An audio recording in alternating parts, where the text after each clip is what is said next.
Welcome everybody to this panel on gender equality, religious denial, and religious support. The participants are in this panel, Bani Dugal, who's the principal representative of the Baha'i international community to the United Nations, Pastor Lidia Maggi, who is a Baptist Evangelical Christian Union of Italy minister, Francesco Biaggi, a professor of comparative constitutional law here at the University of Bologna, Lidia Mcmotova, who is the president of the Baltic Muslim Women's Union, Nayla Tabbara, president of the Afghan Foundation, Yui Wang, who is the vice director of the School of Philosophy of the Renmin University, Jean Duff, president of Partnership for Faith and Development, and last but not least, Wolfgang Dan Speckgruber, who is the founding director of the Liechtenstein Institute on Self-Determination at Princeton University. So as you see, this is a panel that really resonates very much to the spirit of the G20 interfaith because it really puts together people from very different backgrounds. People who all share a commitment to advancing gender equality while preserving a culturally and religiously diverse world. Obviously, I think we all agree that religious systems are all gendered. Religions very strongly impact the gender relations. They contribute to shaping gender roles. But many religions are rooted in patriarchy. But having said this, as systems of beliefs, religions are not the sole and they're not necessarily even the primary determinant of women's subjugation.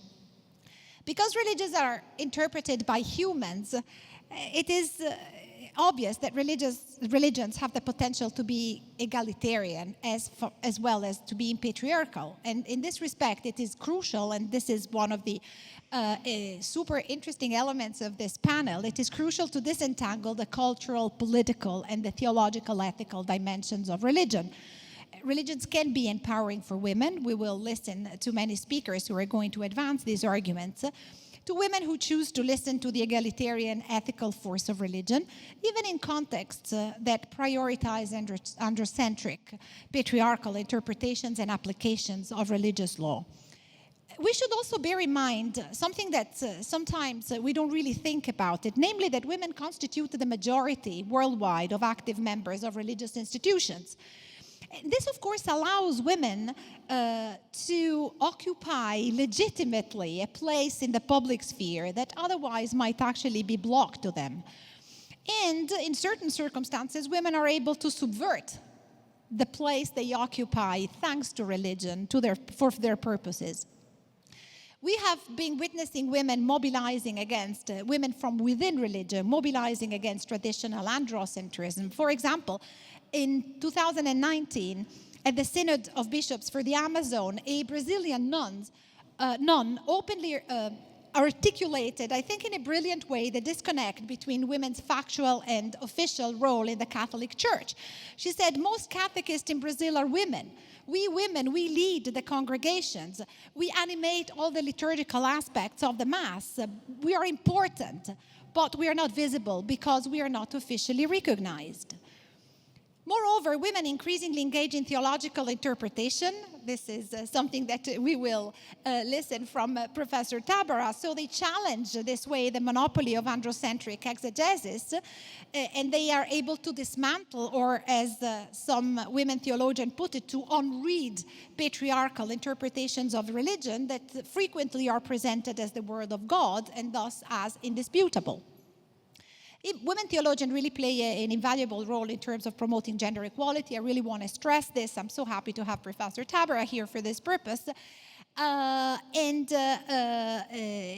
Because, in effect, their work is really able to promote gender equality from within the religion by chartering the manner in which authority has been constructed throughout the tradition and the manner in which diverse context shapes ideas of authority and leadership. So I don't want to take any further time from our participants.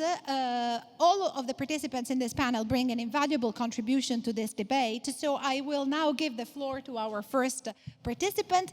As I asked all of you before, let's try to keep each intervention within 10 minutes, because my hope is that we can have a very fruitful conversation, even if we don't have that much time. So please, Bani. No, please, as you feel more comfortable. Thank you very much. Thank you, Susana. As Susana has said, organized religion, whose very reason for being entails service to the cause of solidarity and peace, has often stood as one of their most formidable obstacles. Religious rationale has been used to justify the persecution of those who are seen as the other or less than. And it continues to be invoked in defense of customs that perpetuate violence and oppression of women. Such reflections, however painful, are less an indictment of religion than a reminder of the unique power that it possesses. They do, however, offer a glimpse of the great weight of responsibility that religious leaders bear toward their followers and to the people of the world. To take just one example, religious leadership has a particular responsibility to promote the advancement of women. The history of patriarchy and paternalism practiced in the name of religion is well documented, and I'm not going to go into it in depth, but women have been systematically excluded from decision-making. Their potential contributions have been dismissed, and the possibilities for them to apply religious teachings to the life of society to effect positive transformation have been severely curtailed. But at each stage of humanity's development, and certainly in the midst of the present emerging global community, religion has acquired new meanings, functions, and expressions. Today, as the critical role of women is increasingly recognized, their voices must inform exploration of the nature of religion and its role in contemporary life. For religion has also demonstrated remarkable power to release the capacity of women to promote a more just organization of human society and more equitable relationships among women and men. For Baha'is, religion can be understood as an indispensable means to awaken and cultivate at the practical and grassroots level the high-minded and noble attributes latent in every soul. It cannot be denied that those acting in the name of religion have often stood as obstacles, as has been mentioned. Yet, religious communities can, and indeed must, come to function as communities of practice, where spiritual principles, such as the equality of women and men, are applied thoughtfully to the life of society for the benefit of all. In this light, Baha'is around the world are working with like-minded collaborators to build new patterns of community life, as well as institutional structures that reflect the equality of women and men. Central to these efforts are moral and spiritual educational programs that seek to assist women and men, girls and boys of all backgrounds to develop the skills and attitudes necessary to contribute to the constructive transformation of their societies. In a world harassed by conflict in the name of religion, religious leaders have the responsibility for guiding their followers towards mutual understanding with those who think and believe differently. Legal mechanisms alone will not be sufficient to build a world in which no woman is prevented from making her full contribution by the shackles of religious prejudice. The role of religious leaders as partners in word and deed in the creation of a culture of respect for human dignity and freedom of conscience or belief cannot be overstated. Women and men are inherently equal in capacity and nobility. This conviction is more widely accepted today, setbacks notwithstanding, than in any previous period of human history. Multitudes around the world have concluded that any social order worthy of our aspiration must be one in which women and men are afforded the same opportunities and respect. For Baha'is, the equality of women and men is not simply a sign of rising social consciousness. Rather, it is a divine reality ordained by the one Creator. Women and men have been and will always be equal in the sight of God, wrote the prophet, founder of the Baha'i faith. Such words central to Baha'i identity and practice are first and foremost a call to action, for equality is not the lived reality for vast segments of humanity. In some parts of the world, women face discrimination that is overt and unabashed, enshrined into law and codified into policy. In other parts, greater willingness to pay lip service to the ideal of equality obscures the realities that are equally pernicious.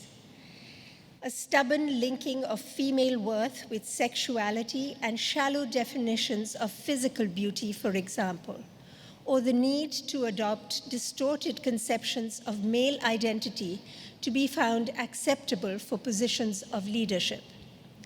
On moral grounds, it's clear that the persistent denial of equality to half the world's population is an affront to human dignity.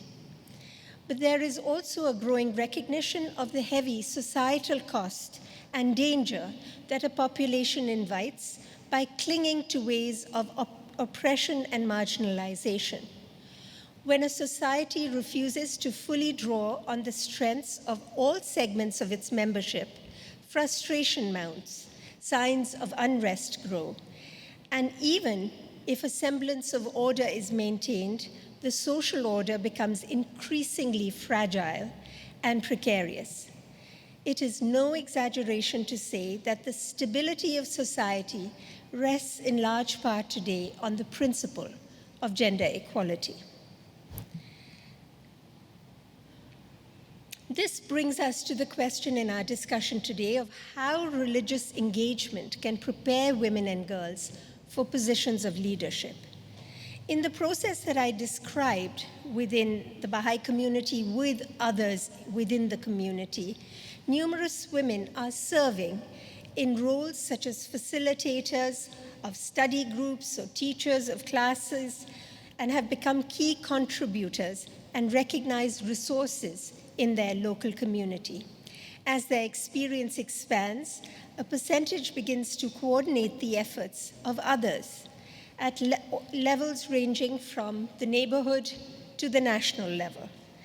For women in a range of circumstances, this experience has often fueled a growing sense of being a capable, empowered, and valued contributor to the common good. Seeing women taking on roles of increasing responsibility and visibility has also assisted men, and not infrequently challenged them to think inherited assumptions about gender roles. This is crucial, for in Baha'i thought, the advancement of women is a duty and an obligation, as well as a blessing and a benefit that pertains as much to men and boys as women and girls.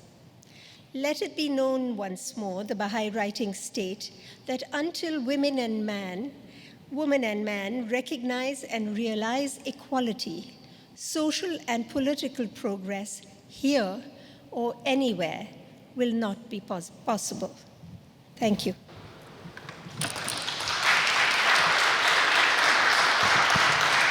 Thank you so much, Bani. This was really a wonderful way to begin our panel.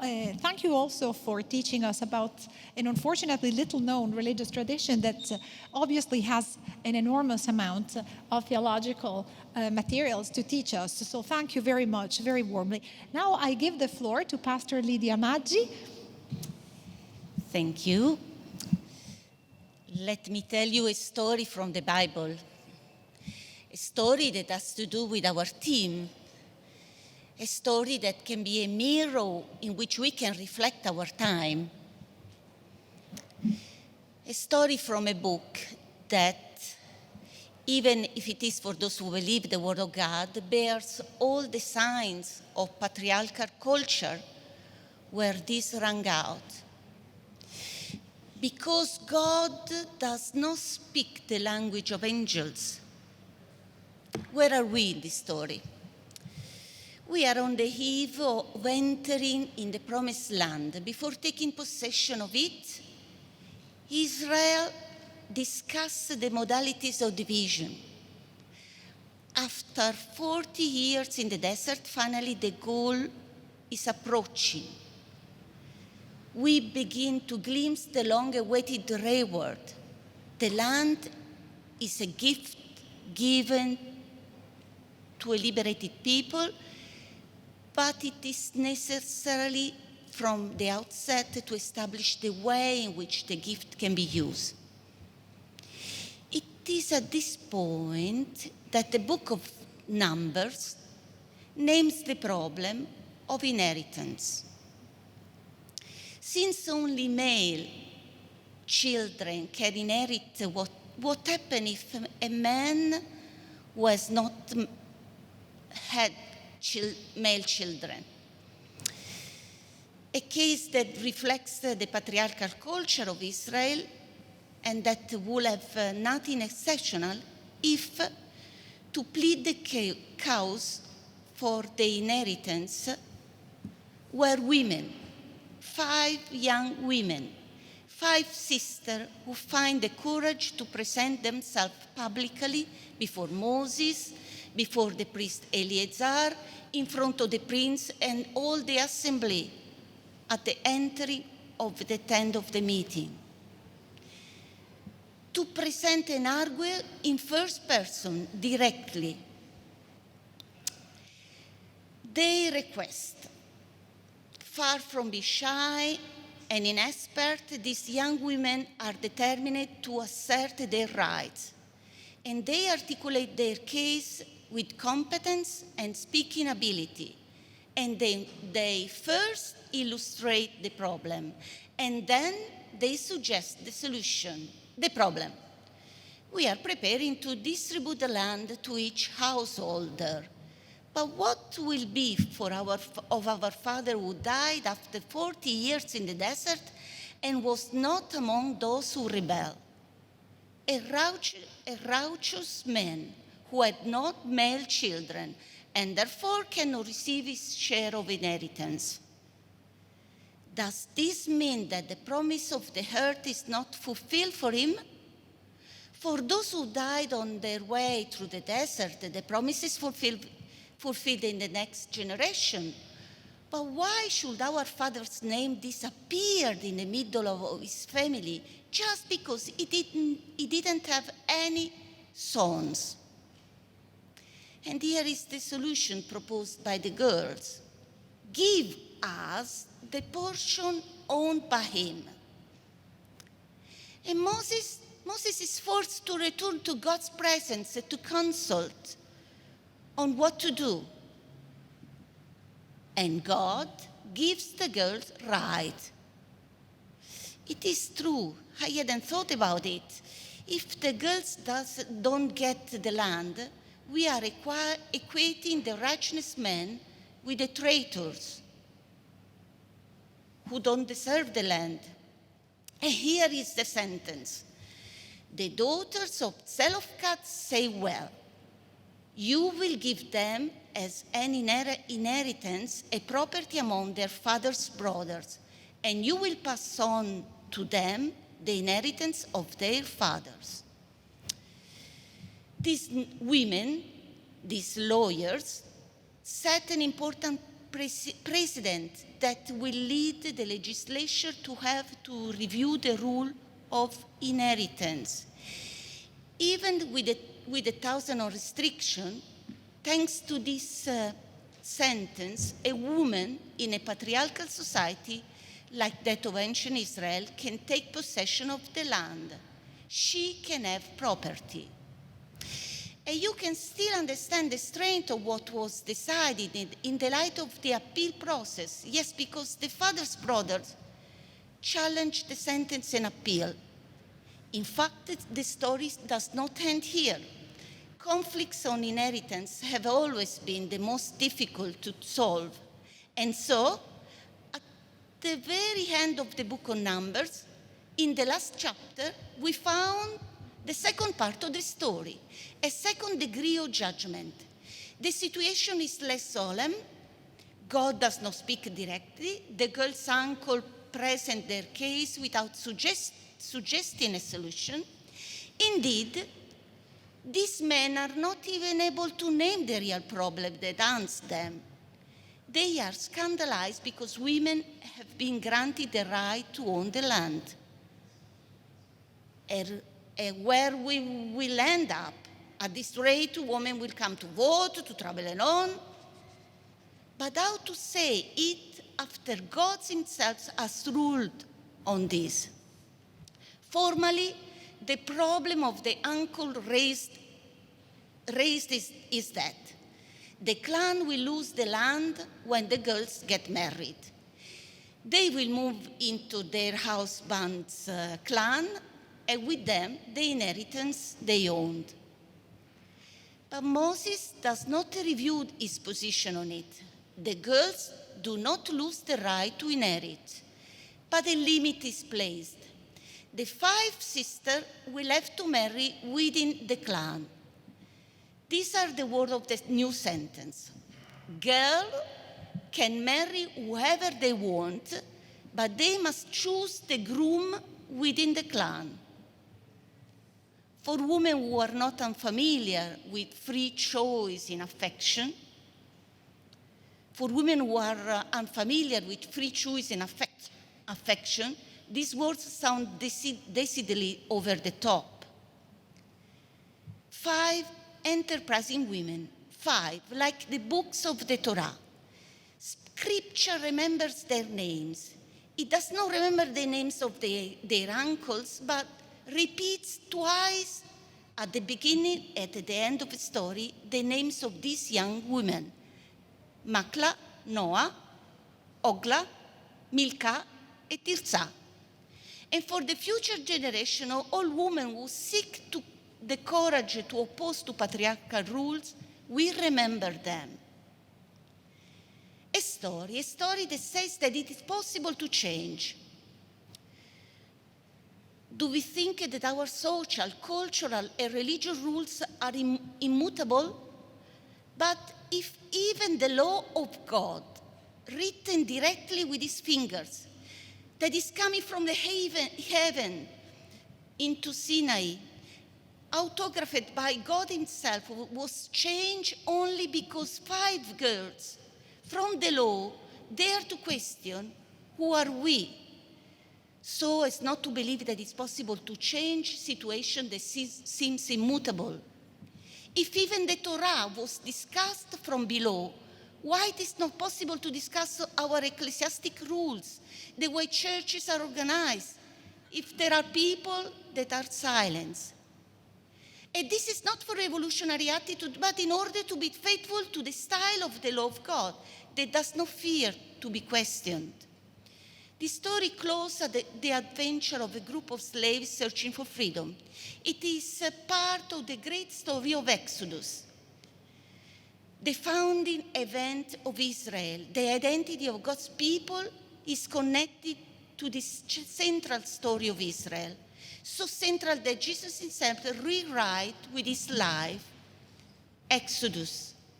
So I wonder, if we find this story just before entering to the promised land as a problem that needs to be solved before entering the land, I wonder,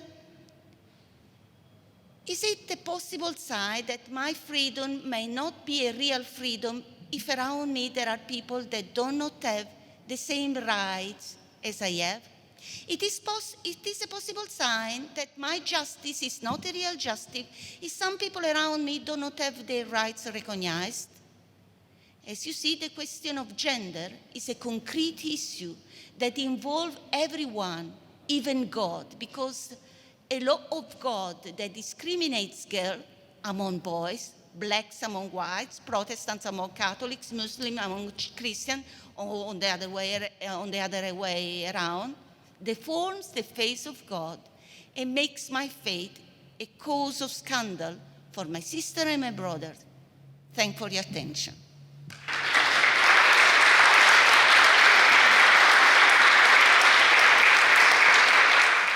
So thank you so much, Pastor.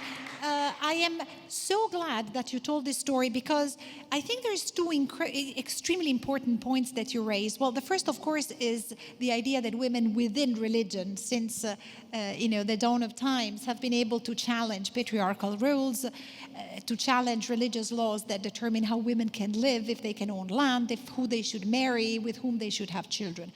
But also, thank you so much for having pointed to this crucial relationship between the subjection of women and the subjection of slaves and other forms of marginalization, to having pointed to this extremely important conceptual connection. So thanks a lot. This was a wonderful way to continue our conversation. I will now ask our two panelists, Francesco Biaggi and Lidia Mcmotova, to please come up here. And without any further ado, I will actually give the word to Francesco Biaggi. And I am very happy to do so, because I know that Francesco is going to somehow continue the conversation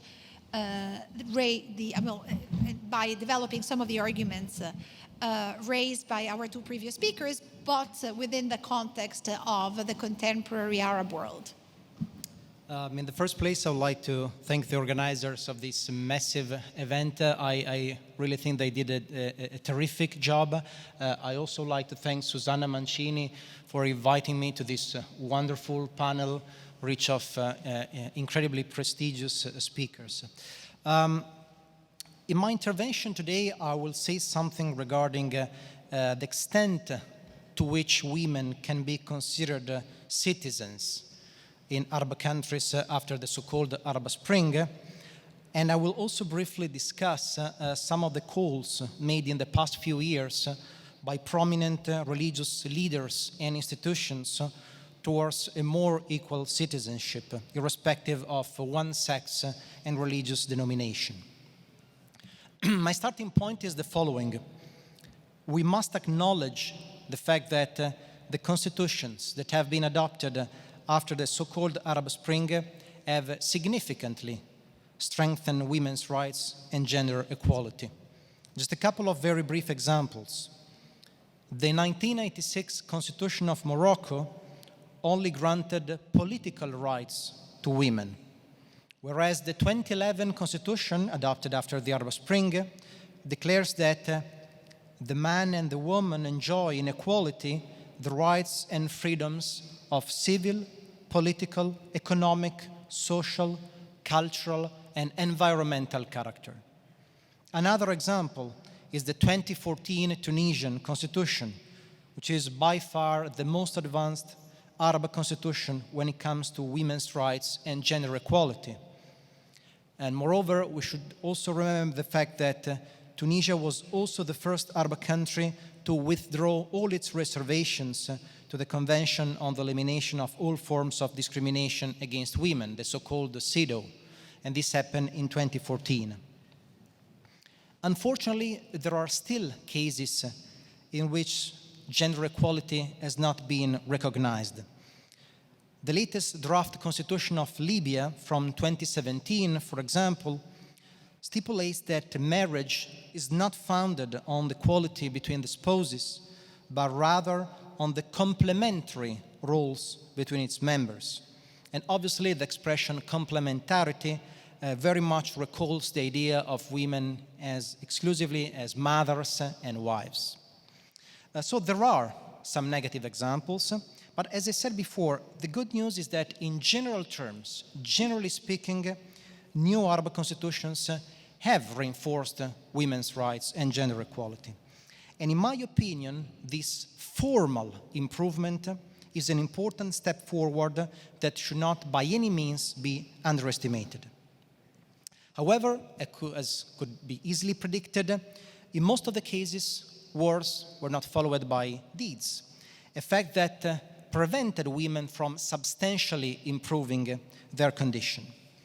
Actually, in some countries, their condition even worsened. Ordinary legislation, in particular, continues in a number of cases not to be in line with constitutional provisions proclaiming equality between men and women.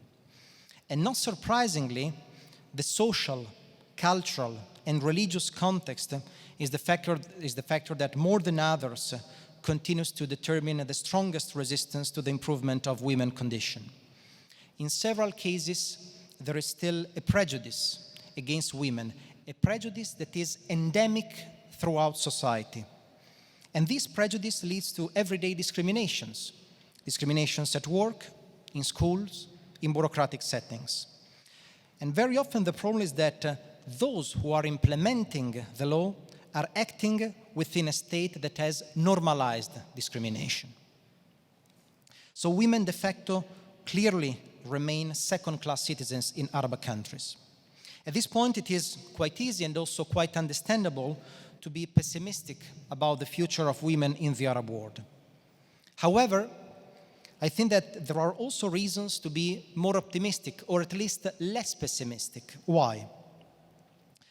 In my opinion, the main reason is that in the past few years, not only Muslim thinkers and reformers and also feminist organizations, but also prominent religious leaders and institutions have called for an egalitarian interpretation of religious texts, including the Quran, so as to grant an equal citizenship to all, irrespective of one's sex and religious affiliation. And this notion, the notion of citizenship, interpreted as equal citizenship, so the fact that all people must have the same rights and the same duties, is to a large extent a major novelty in Islamic constitutionalism. For example, between 2011 and 2017, Al-Azhar, which is obviously the most prestigious Sunni institution in the Islamic world, issued 4 extremely important declarations concerning the future of Egypt, 2011, basic freedoms, 2012, countering extremism and terrorism, 2014, and the last one, citizenship and coexistence, 2017. The content of all these documents, which were issued under the leadership of the Grand Imam of Al-Azhar, Ahmad al-Tayyib, with the participation of Muslim but also non-Muslim scholars, intellectuals, and thinkers, is to a large extent very innovative. In particular, according to Al-Azhar, one of the most important pillars, if not the most important pillar, upon which the Egyptian society and indirectly all Arab societies should be based, is citizenship, again, interpreted as equal citizenship.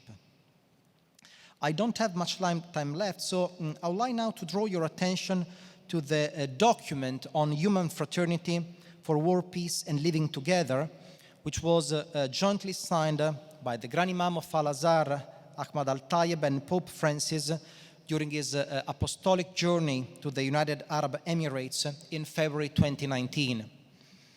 Interestingly, the content of this document, in terms of both aspirations and lexicon, clearly recalls the documents by Al-Azhar that I've just mentioned, as well as some encyclicals by Pope Francis, including the latest one, Fratelli Tutti. In the document on human fraternity, Pope Francis and Al-Tayyib call in particular for a recognition of a full and equal citizenship to all. This is the expression that they use, including women and non-Muslims, which is the other category of people that has historically been the object of the harshest discriminations in Arab countries. And let me just briefly quote the part of this document concerning women's rights. It is an essential requirement to recognize the right of women to education and employment, and to recognize their freedom to exercise their own political rights. Moreover, efforts must be made to free women from historical and social conditioning that runs contrary to the principles of their faith and dignity. It is also necessary to protect women from sexual exploitation and from being treated as merchandise or objects of pleasure or financial gain. Accordingly, an end must be brought to all those inhuman and vulgar practices that denigrate the dignity of women. Efforts must be made to modify those laws that prevent women from fully enjoying their rights.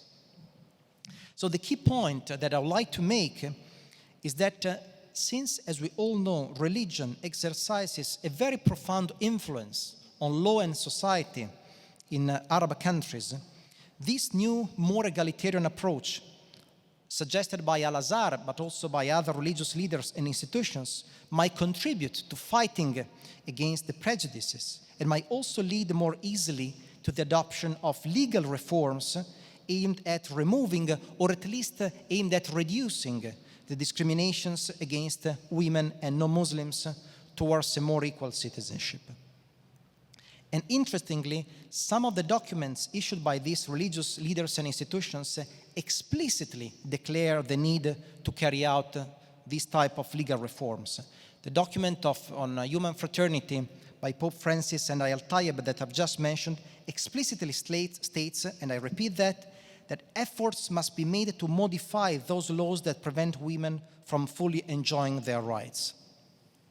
I'm perfectly aware that the journey towards a full and equal citizenship for all in the Arab world is still incredibly long, incredibly complicated, but I do think that this new, more egalitarian approach is a particularly important step forward and give us some reasons to think about the future of women and also non-Muslims in the Arab world in a more optimistic, or at least in less pessimistic terms. Thank you very much.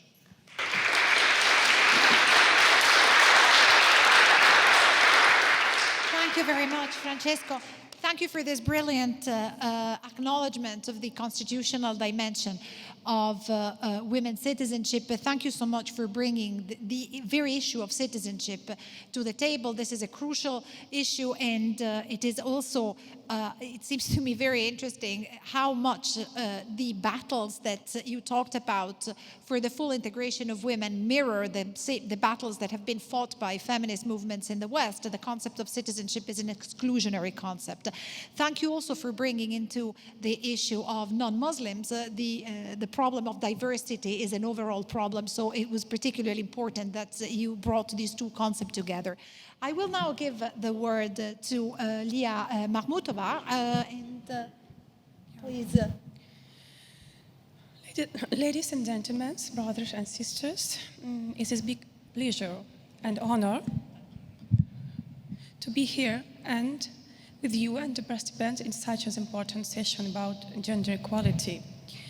I appreciate the opportunity to take part as a speaker in J20 Interfaith Forum and in this beautiful city. So I will give you a very short brief about women Muslim rights in Islam.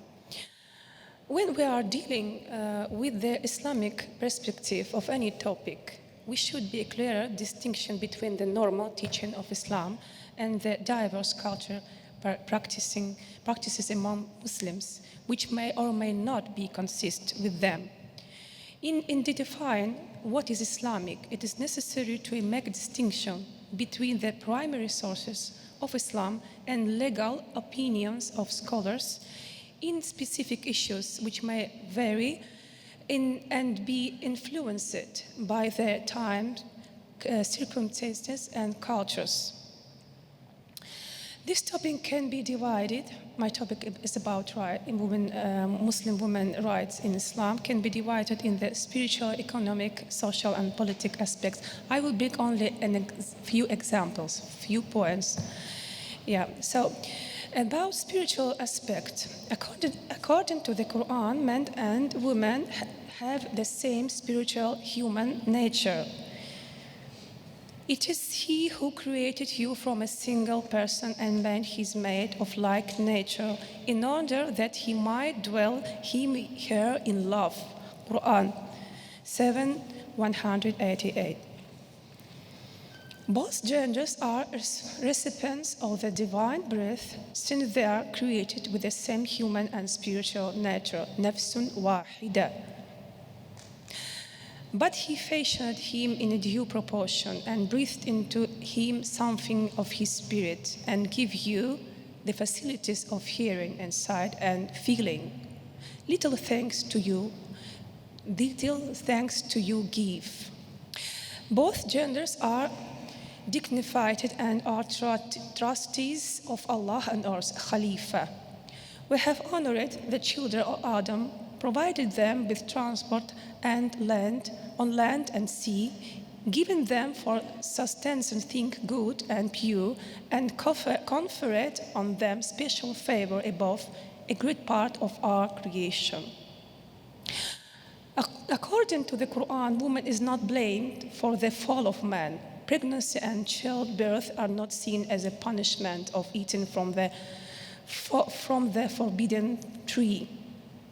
So by the sea, he brought about their fall. Then they tasted of the tree, their shame became manifest to them, and they began to sew together the leaves of the garden over their bodies. And their Lord called unto him, did I not forbid you that tree and tell you that Satan was an avowed enemy unto you? They said, "Oh Lord, we have wronged our own souls. If you forgive us not and bestow not upon us your mercy, we shall certainly be lost."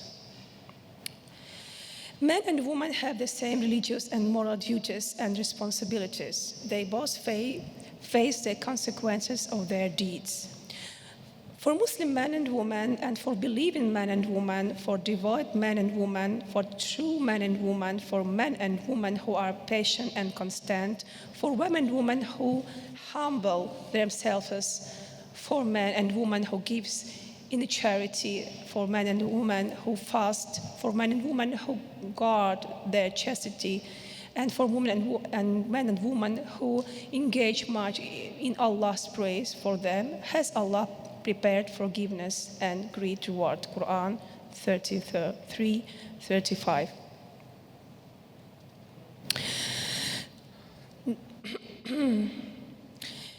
And so I will skip some points to be short in my speech. And about economic aspects, the Islamic Sharia recognizes the full property rights for women before and after marriage. A married woman may keep her maiden name, and greater financial security is assured for women. They are entitled to receive marital gifts to keep present and future properties and income for their own security. No married woman is required to spend a penny from her property and income on her household. She's entitled to full financial support during marriage and during the waiting period, iddah, in case of divorce. She is also entitled to child support. Generally, a Muslim woman guaranteed support in all stages of her life as a daughter, wife, mother, or sister. It is, of course, a normative teaching of Islam, but when we are talking about reality, of course, women are very a part of a financial budget, and she's always supporting her family. So based on this, I want to highlight one point, that wife has a right to refuse to have intimacy with her husband. She doesn't need to intimate him to go outside on the condition of she is responsible of the part of the family budget. So this is Islamic opinion, and I'm also dealing with Muslim women rights in our organization, Baltic Muslim Women Union. I work as an advisor for women. So we also encourage women to make a marriage contract before getting married, and to put conditions, which is also included those part, I'm already had mentioned before, and to have a right to work without permission of her husband, to have a social activity without a permission to have. So these points are important, and this marriage contract is a part of our religion, is a part of our Sharia. But in our region, in Baltic states, and maybe in the whole Europe as well, women didn't know about this, don't know about this, and they are rushing to make a nikah, and imams as well often don't encourage women to make a marriage contract. So this is our point, and it's a very important thing. My second part is about Muslim in the Baltic region. Yeah. In order to understand who a Muslim woman in the Baltic region, we have to back to history in Islam there. Compact settlement of Muslim in Grand Duchy of Lithuania come back to the 14th century. The Grand Duke Vytautas invited the Tatars to help him to defend the land from the Crusades. Tatars held a high position in the state. They were military, served the Grand Duke, and guarded the borders. They opposed the German order at the Battle of Grunwald and defeated them. This year, Lithuania, I'm originally from Estonia, but the Baltic states included Lithuania, Latvia, and Estonia. This year, Lithuania had officially declared the year of Lithuanian Tatars. Today, we are witnesses of the fact that Islam has been exiled on this territory for 7 centuries. The original Muslim in the Baltic region are the Tatars. The second wave of immigration was after Russian Revolution in the 1917, after 1917. And if we are talking about Muslim women in context with Tatar origin, we can say that culturally Muslim woman was always, Tatar woman, was always on the dignified and respectable position in the society. They hadn't been only a household keeper, but they are active in regular life aspects. We can bring one very interesting example. On 11 May 1917, the participant of the All-Russia Muslim Congress elected a woman, Mukhlisa Bubi, as a Qadi, Muslim judge, to the Center Spiritual Administration of the Muslim of Inner Russia and Siberia, granting legal authority to a woman, and Central Religious Institute was unexpected in the Muslim world. It was a very interesting fact. In addition, Tatars have their own famous females teacher tradition named as Abastai Institute. So Tatars have an Abastai Institute. Abastai, they always played an important role in Tatar communities where they organized traditional female education and participated in the scholarly network of men. They were always wives of imams. And they played and still play a very important role in our society.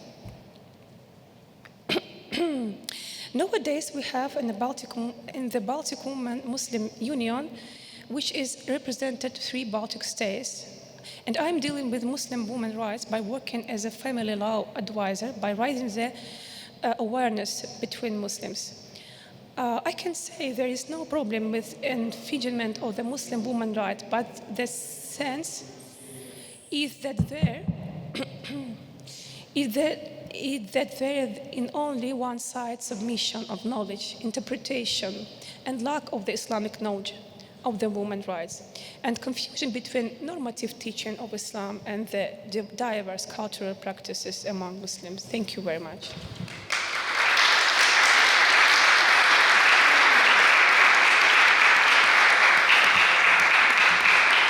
So thank you so much for this brilliant exposition, and thank you for bringing in the diversity of the experiences of women in Islam. This is so important, not to think that religions are monoliths, right?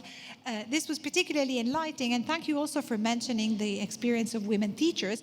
And thank you also for sharing your experience as an advisor for women, even challenging the traditional leader's authority in when you mentioned the marriage contract controversies. Thank you so much.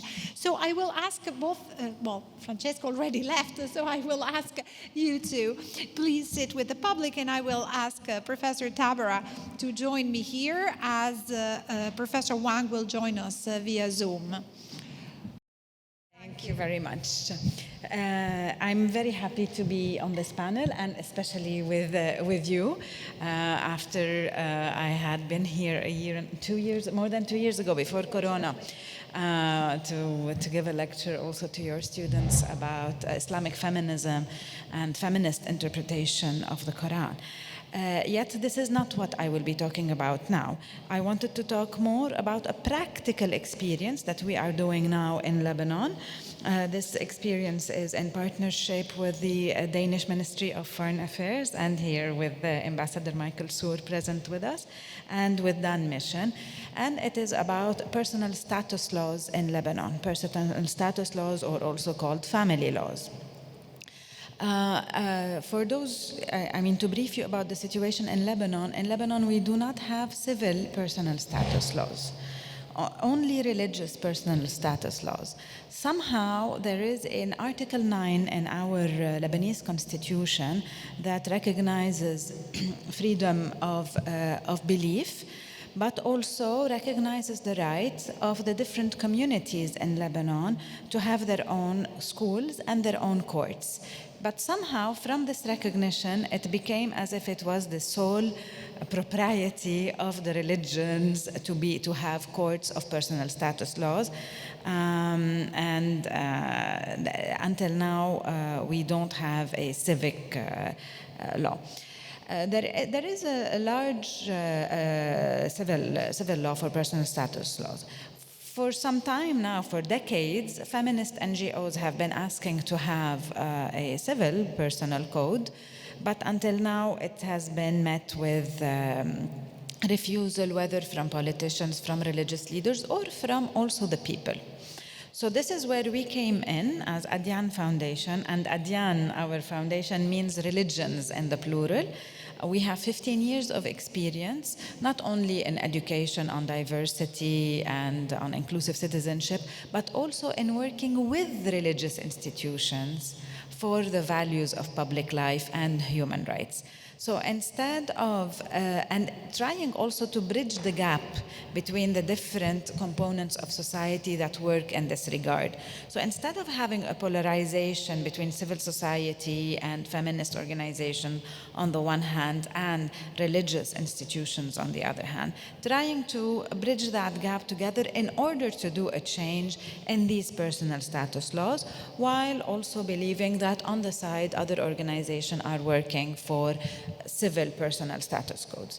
So I want to give you an example. We have currently 15 personal status codes and courts in Lebanon, religious, Muslim and Christian.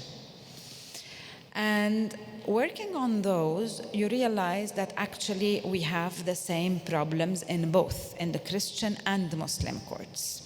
We have patriarchal perception, and we have discrimination of women's rights. Of course, the first discrimination is for all the people that are non-religious, be they men or women, who cannot have marriages and everything else in Lebanon because they have to be under one identity. So this discrimination put aside, I'm going to give you a few of the discriminations that we find in the personal status codes, both male and female.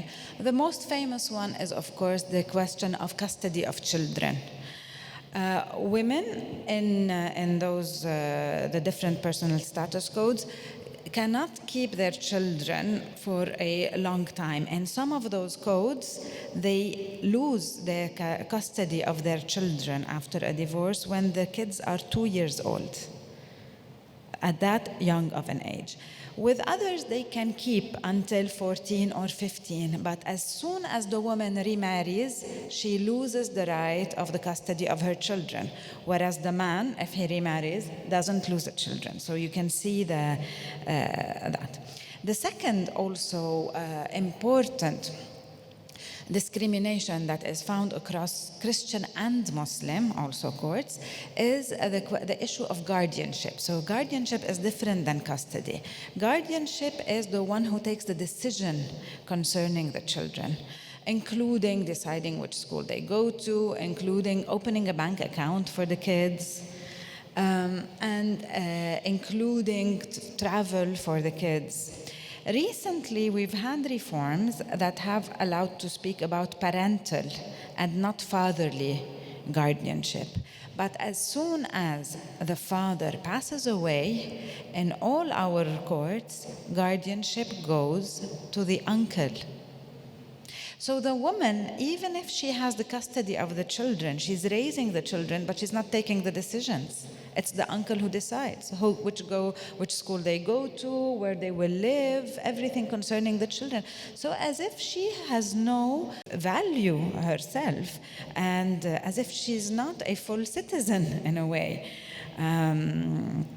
So this is an example. A third example I would like to give is in the case of mixed marriages, Christian and Muslim. In that case, the children always follow and this is not a religious law, this is in the civil law in Lebanon, always follow the religion of the father.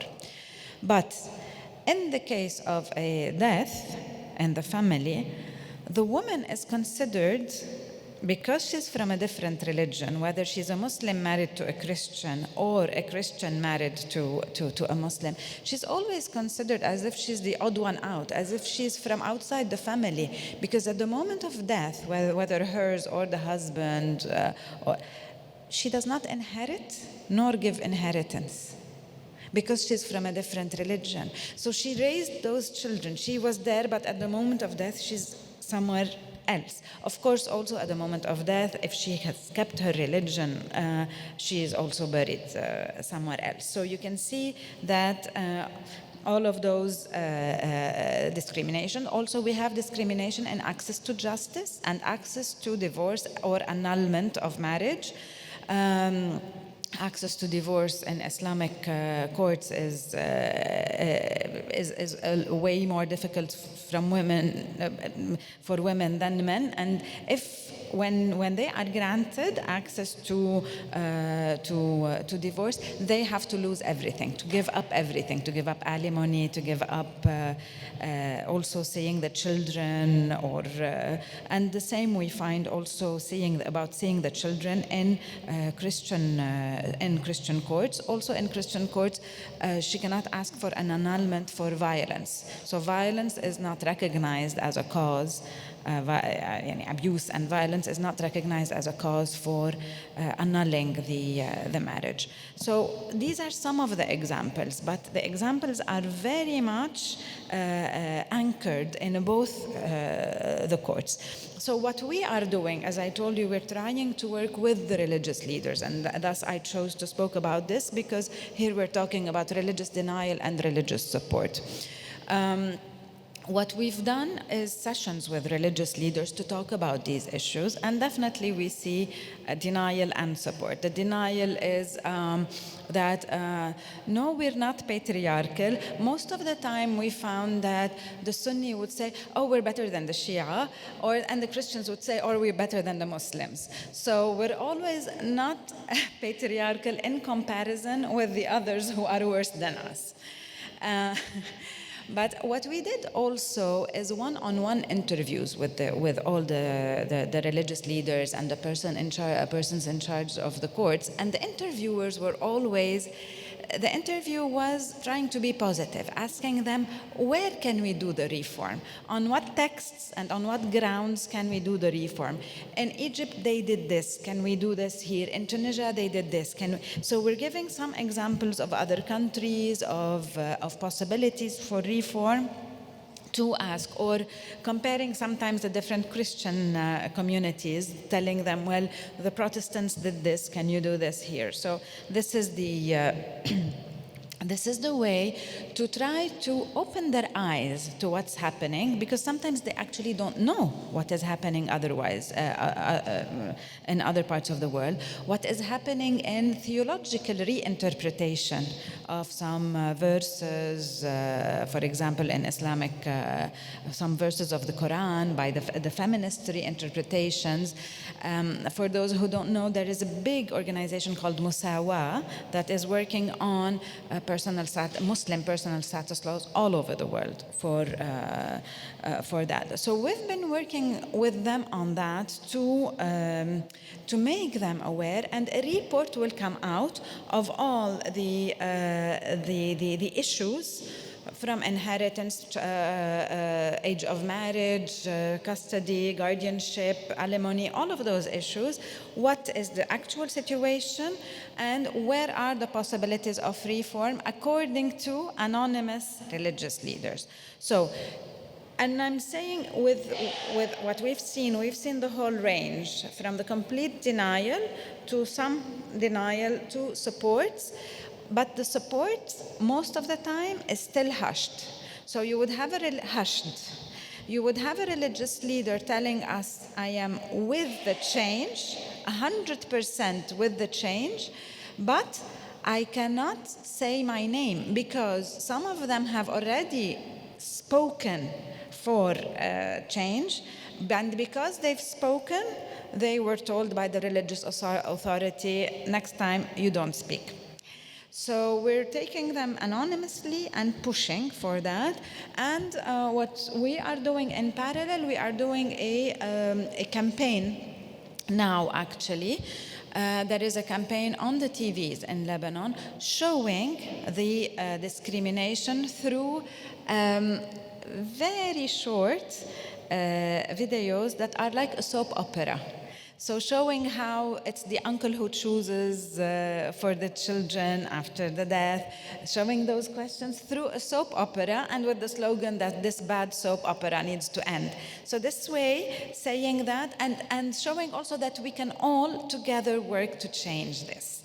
So working on the awareness of people, because some people don't know the rule, the laws on the discrimination. They don't know about CEDAW. So we've done also a survey that is being published, a report that will be published now, the media campaign, sectorial meetings with all of those involved. So it's the religious leaders, the lawyers who are working on that issue, the feminist NGOs, secular judges, to work together, parliamentarians working on human rights and women's rights, all of those together to push forward. And we will have an international theological conference for the religious leaders to hear what is happening worldwide in reinterpretation and re-explaining and showing them really that actually what is happening now in the religious courts means that you are considering that women have less value than men and definitely less capacities. So, thank you.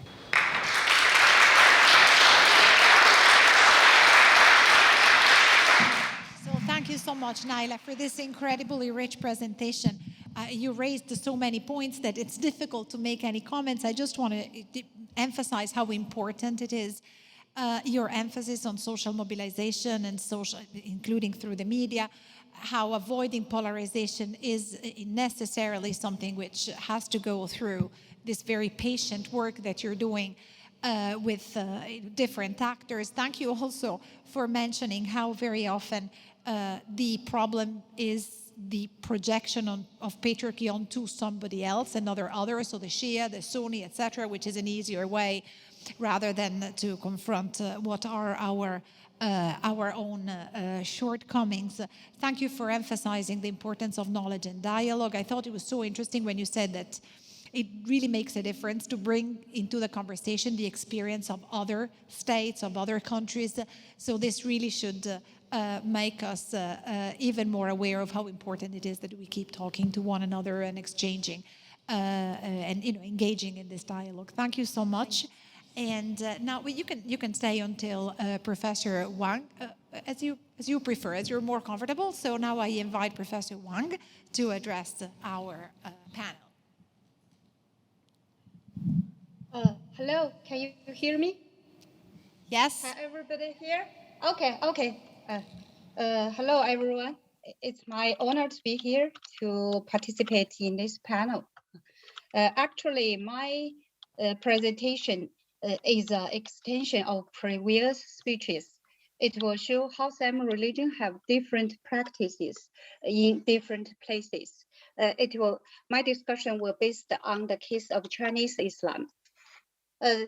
Actually, 15 years ago, one day I visited the famous Indian Muslim reformist Ali Engineer in Mumbai. At his office, I met a Muslim mom and her daughter who had returned to India from United States.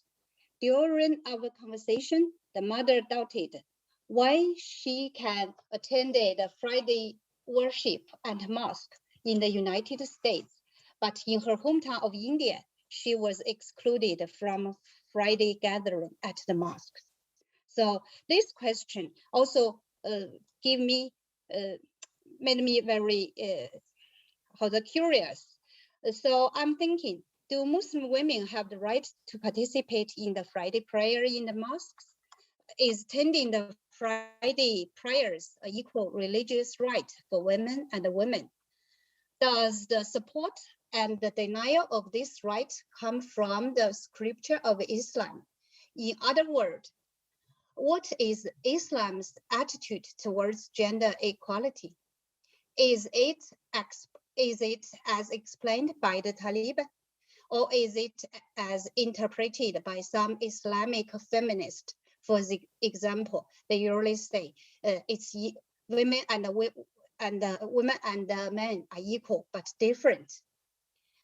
If we take the contemporary concept of gender equality as the standard, we can of course find some paragraphs that are less gender equality and unfavorable to women in the Quran and Hadith. From a certain point of view, these contents may be regarded as religious denial of gender equality. However, in field work in different regions, we will find that women living in Islamic culture contexts may have various experiences, just as the previous speakers mentioned.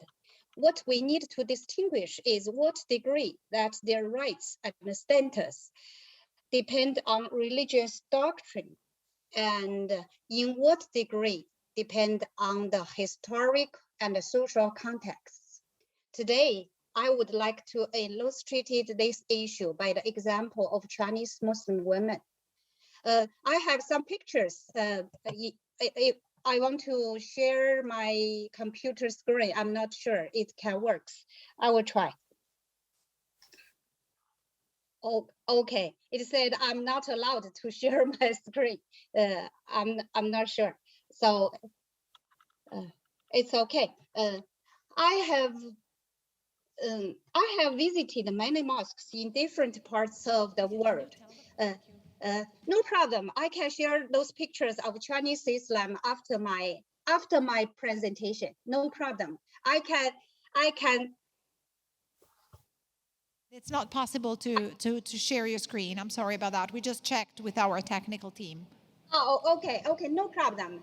If it's possible, I will do it after my presentation, after my speech. Okay, I have visited many mosques in different parts of the world, and I found there are usually special areas for female Muslims to participate Friday worship in most of the mosque, such a corner of worship hall separated with curtains, or an exclusive floor in the mosque. Women can follow the guidance of male imams to practice their religion. There are few mosques, but there are few mosques exclusive for women, not to mention female imam or clergies. But in China, since the 19th century, female Muslims have had their own separate mosques. In these mosques, female Muslims can follow female imams to participate in Friday prayers, taken religious classes, and get help and comfort from female imams or with each other. At the beginning of the 20th century, there are still more than 100 such mosques in China. This is undoubtedly important for Muslim women to maintain their religious identity and pursue equal rights of belief. In areas where there are no women's mosques, Chinese mosques usually set a certain place for women's religious activity.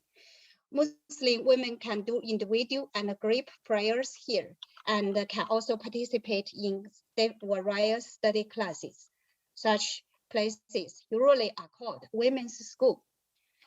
This difference between women's school and the mosque is that there is no female imam during worship, but women can follow the male imams of the great mosque through video or audio. However, women's schools are equipped with female teachers to teach religious knowledge and answer questions. In 21st century, the women's mosque actually has encountered some doubts and challenges. Some Muslims believe that it's not customary in the Islamic world to set up a separate mosque for women. Or others believe that women serving as imams are not in accordance with Islamic law. It's a bid'ah. We all know it's innovation. They call it's an innovation. That at the same time, female imams in some areas are aging, where young people interested in doing this kind of work is declining. This brings great uncertainty to the development of women's mosques.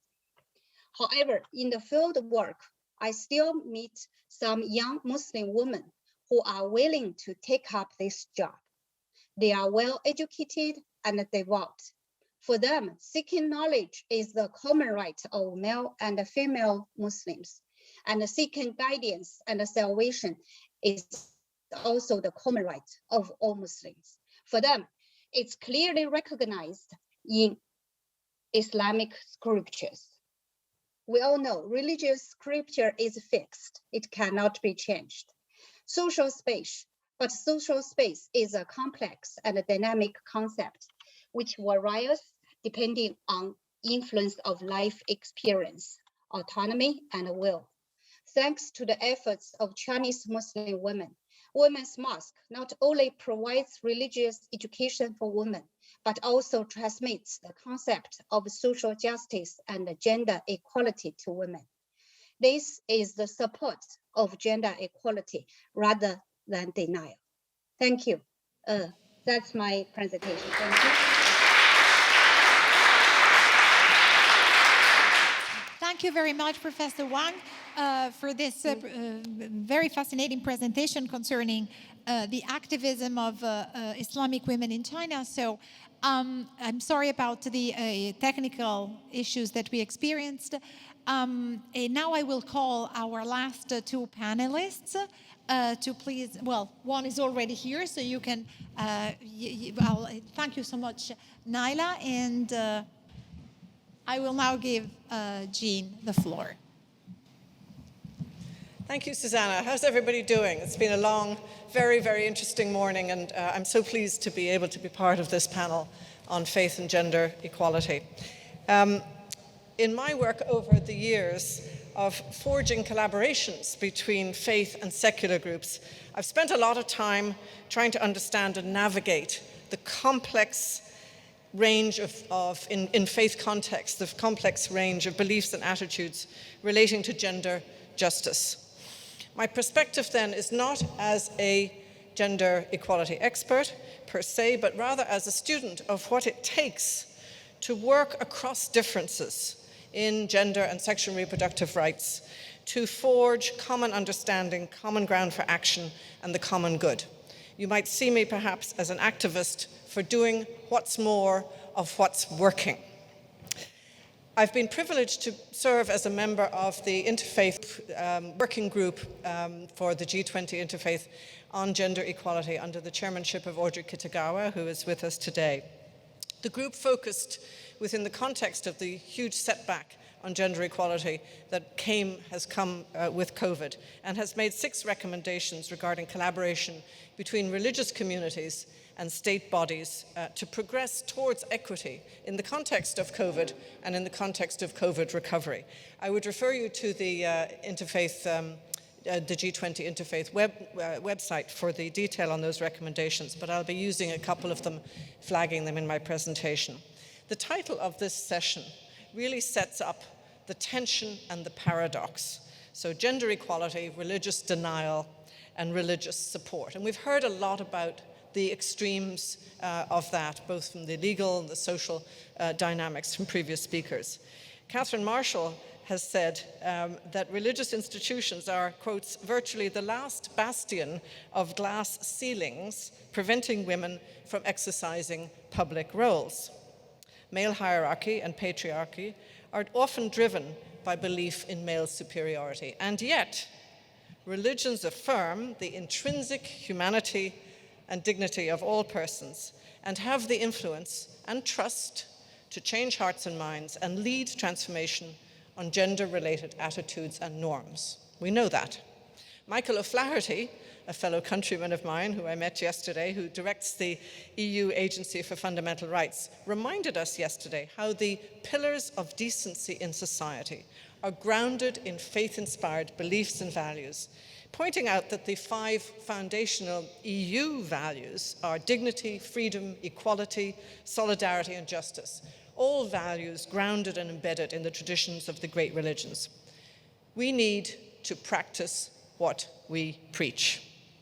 We can start by actively recognizing, documenting, and supporting the transformational changes already taking place to advance gender equality in faith contexts. Recommendation number 4 from the working group reads, document, elevate, and support people, institutions, and initiatives leading change at the intersection of faith, gender equality, and women's leadership. I'd like to highlight 3 ways to do that, 3 ways to strengthen the narrative of faith actors already at the center of positive change in regard to gender equality. The first, and we've heard some wonderful contributions this morning, relates to elevating theologies that affirm gender equality. Pastor Lidia spoke to us about this. Great progress has been made in Jewish, Christian, and Muslim faiths in recontextualizing theologies, affirming women and men as both being created equal, that gender justice is God's will. In the Christian world, for example, the Circle of Concerned African Women Theologians, a pan-African ecumenical organization supporting the scholarly work of African women theologians, is a platform for feminist and women theologians to shape narratives relating to gender justice. There are many new theological discourses emerging in Islamic circles, recontextualizing Islamic teachings for the modern era. For example, as was mentioned by Francesco, the scholarly work being led by Al-Azhar University. And I would also note the Islamic Declaration on Gender Justice put forth by Islamic Relief. A second way to highlight faith actors at the center of change for gender equality is to recognize women who are already in leadership as ordained leaders of religious communities and faith-based organizations and as lay leaders, and elect more of them and support them. We recognize, for example, Presiding Bishop Purity Malinga, who is the first woman in a 200-year history of the Methodist Church in South Africa to be elected. 99 men came before her. She's a great example of breaking the chain of male dominance in church leadership. We recognize young leaders, and we've heard some wonderful young leaders on the panel this morning. Thank you so much, Leah and others. Many of us yesterday heard Zara Mohammed, who is the new Secretary General of the Muslim Council of Britain. And we're just enchanted by the energy, the leadership, and the vision that she and her young perspective bring, the energy. We recognize Religions for Peace, a 50-year-old organization, for electing as its General Secretary a powerful woman leader in the person of Asa Karam. I could go on, but you get my point. Women are leading in faith contexts, and we need to raise the profile and the visibility. The documentation is poor, and the visibility is poor. As part of a 17 rooms project that is supported by the Rockefeller Foundation and the Brookings Institution, that Bani Dugal and others have joined me on, we are working to increase the visibility of women leaders in faith contexts and to strengthen connections among them and across generations for mutual support. The third area that I would like to flag by way of a focus on what's working and what's going forward is to collaborate with progressive religious institutions. So recommendation number 2 of the working group is to engage with existing dialogical platforms where policymakers and faith actors are already exploring ways to optimize faith engagement in gender equality and to encourage the creation of similar dialogical platforms where they don't exist in countries and so forth. So very quickly, because our time is so short here, to just flag some of the progressive institutions by way of example. I'm really blown away by the work of ACT Alliance, prioritizing activities that advance equality and inclusivity, especially for women and girls. The IDAN Foundation that we just heard from this morning is really an example of a progressive institution worthy of note. The global humanitarian Islamic movement, as represented by the world's largest Muslim organization, the Indonesian Nahdlatul Ulama, recognizes all citizens, irrespective of ethnicity or religion, as having equal rights and holds out great hope for progress. Religions for Peace, we've mentioned. The World Council of Churches, I think, is another organization, an ancient organization bringing religions representing 500 million Christians around the world, has made just gender relations and just communities of women and men a priority in all its work. I would like to also draw attention to the necessity of improving the evidence base and perhaps just flag the Joint Learning Initiative on Faith and Local Communities partnership with the Sexual and Violence Research Institute in South Africa for its learning hub on faith and gender-based violence, documenting the progressive work that faith communities are leading. The time has come, and indeed, it is long past to, and I use a cliche here, but it's apt, to be the change we want to see when it comes to gender equality in religious contexts. The G20 Interfaith Platform has the opportunity to put its well-deserved and hard-earned credibility to work even more extensively now by modeling gender equity in its own programming. We can go way beyond the frequent practice of assembling the group and then adding a sprinkle of gender for inclusivity. We need to intentionally and a priori place women at the center, assuring that the noble male representatives of religious and faith-inspired organizations are complemented with women leaders in equal numbers. We very much appreciate, and I know I speak for everybody here, the efforts of the organizing committee for the G2021 event here in Bologna. Next year, the G20 Interfaith Forum will be held in Indonesia, a country that sets exemplary standards for gender equity and women's citizenship in its constitution and in its legal framework. This will present a tremendous opportunity to model gender equity with co-leadership from women of faith, young and old, visible across all its agenda, and mainstreaming in the program, especially in the plenary and leadership sessions. Yesterday, I think we were all inspired by All Holiness Patriarch Bartolomeo, who called us to urgently adopt transformational agendas for a sustainable and resilient future. Gender equality sits right at the heart of that. Let us practice what we preach and model gender equality in all we do. Thank you so much.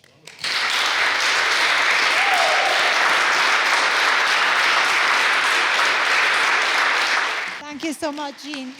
Thank you so much for this energetic and optimistic presentation. We really need a lot of that. Thank you for pointing to all the efforts that have been made. Thank you for pointing to the road ahead.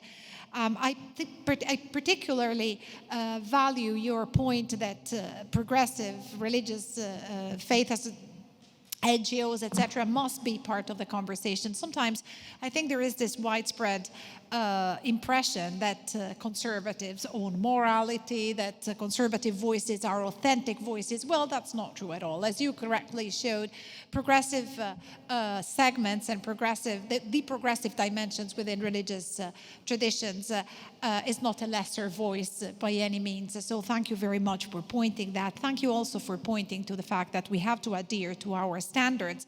The problem is that, as we heard from Francesco, very often standards and values such as dignity, equality are semantically unstable. So equality turns into complementarity, etc. That's exactly why we need this kind of dialogue with progressive institutions, with different voices from religious tradition. Thank you very much.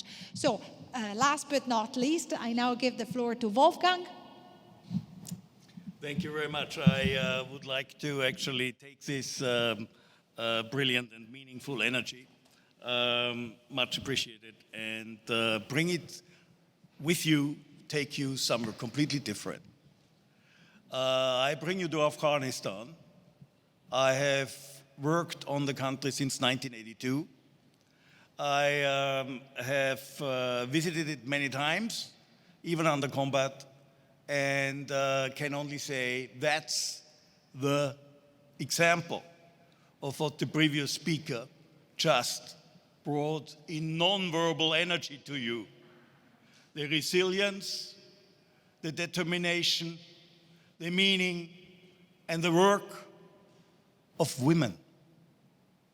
And the subject of my lecture, which will be short-tailed because I believe in Q&A, is very simple: the sinus curve or the wave of gender rights in Afghan history. And very much in difference to what media and all those who have never been in the country report.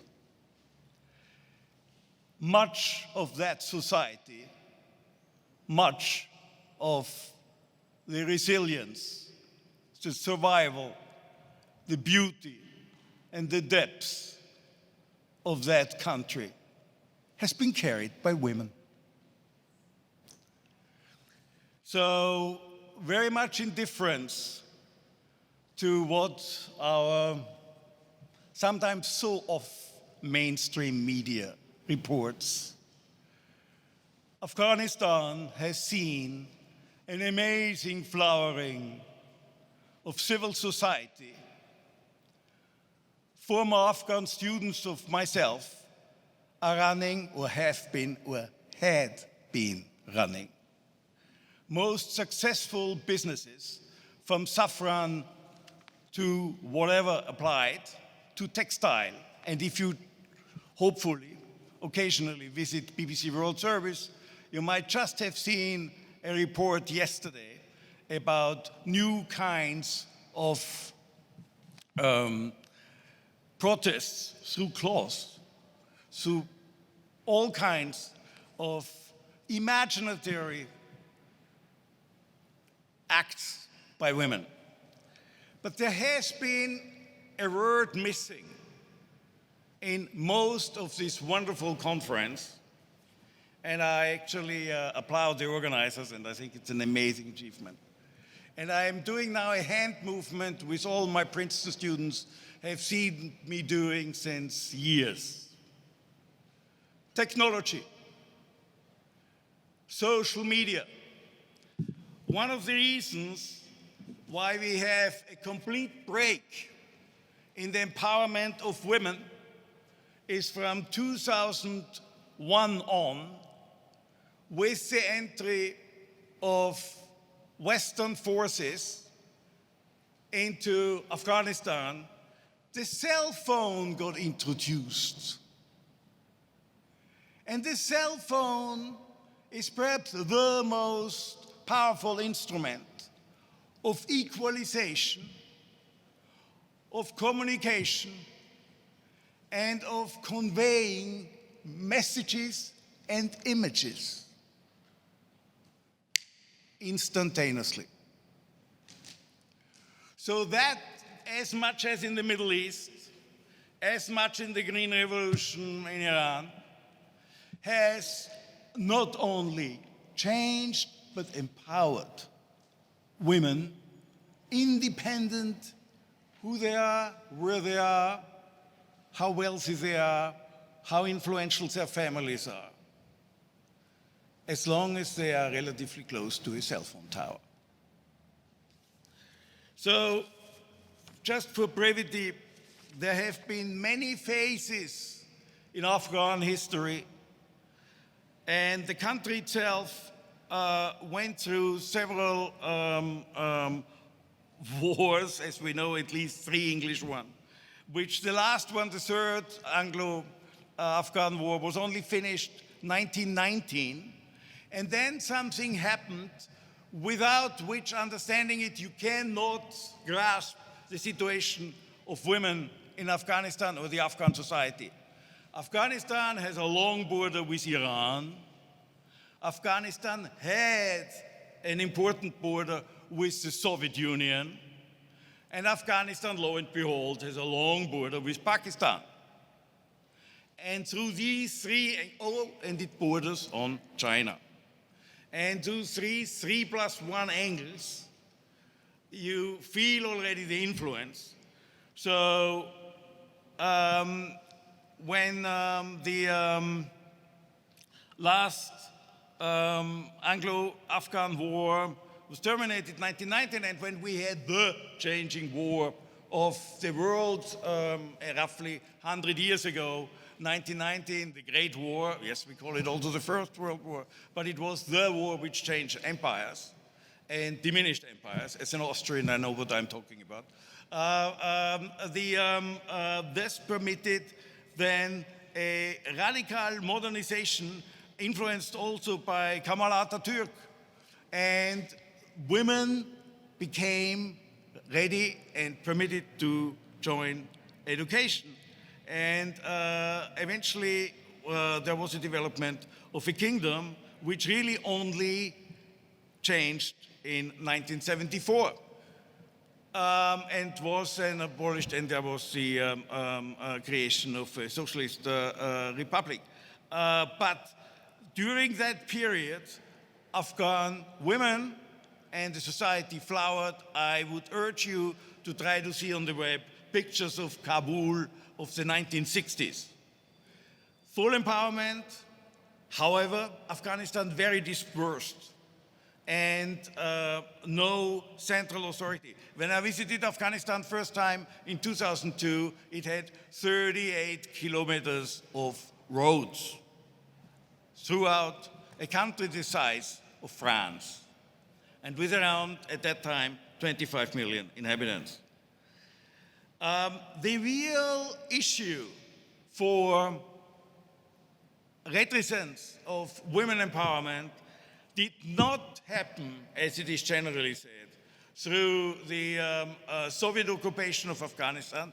Yes, there were strifes. Yes, there were problems, of course. But the catastrophe for Afghan women was through the Mujahideen warfare once under Gorbachev, the Soviet Union withdrew. At that point, women suffered tremendously. And at that point also, I personally visited areas, regions where no medical doctor, Western medical educated or Russian educated doctor was since 1975. Unimaginable, but it was the women who ran the society.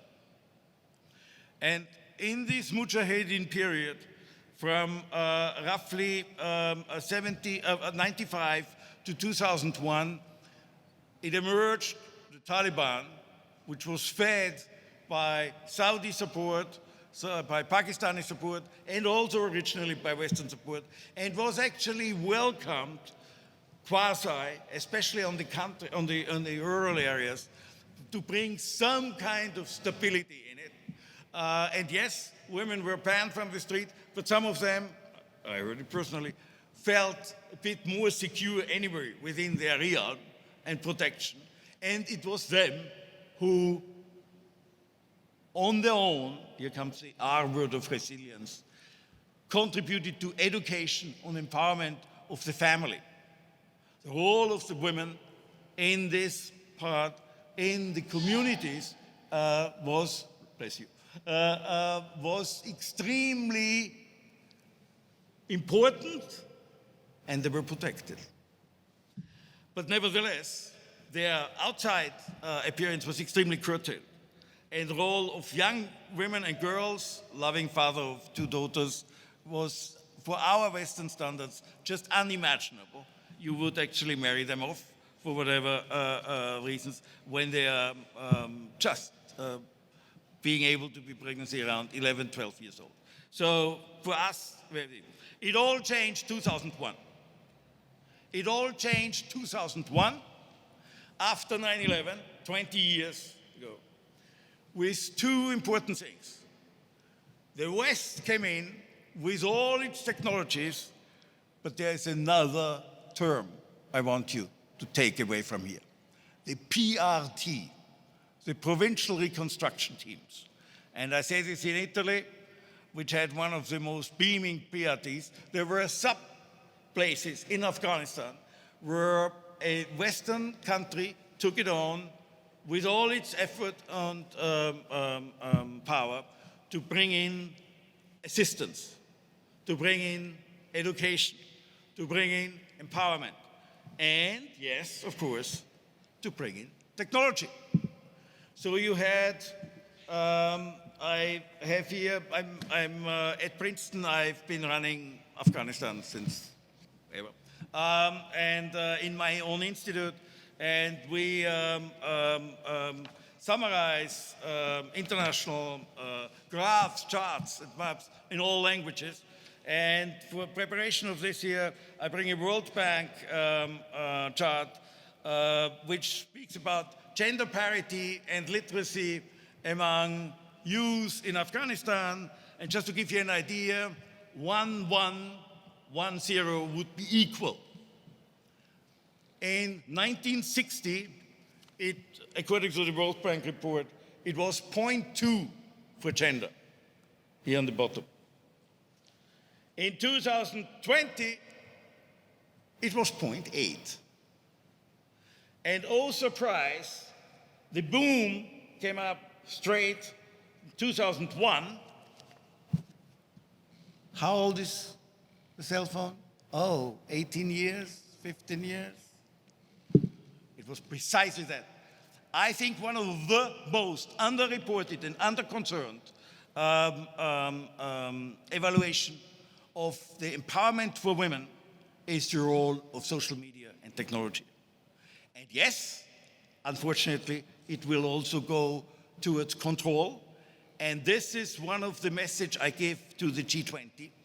We have to ascertain the freedom for women to be able to use their own social media and technology. And you will see that will be the most important act now of the Taliban, to confiscate cell phones, to blow up towers, to control the communication between the women. My final point, as it has proven since thousands of years, none of the cultures we so enjoy would be possible without the other 50%, the women. It's on us, on the men, to protect them, to encourage them, and to empower them. Thank you very much. So thank you very much, Wolfgang, for having brought in the, the current tragedy of Afghanistan, and for having recalled the trajectory that actually led to this particularly catastrophic situation nowadays. This was very welcome, and I think we really can all it's a wonderful way somehow to conclude there is so much to be done. Very unfortunately, all these interventions were so fascinating that we kind of got to the end without even realizing we don't really have any time, but I think we can continue our conversation informally once we close the panel. So thank you so much for all of you for being here with us. Thank you to all of the panelists. Thank you to the public that is numerous here. And it's wonderful to see how much interest the topic of gender equality in the context of religious diversity raises. So thank you, everyone. And let's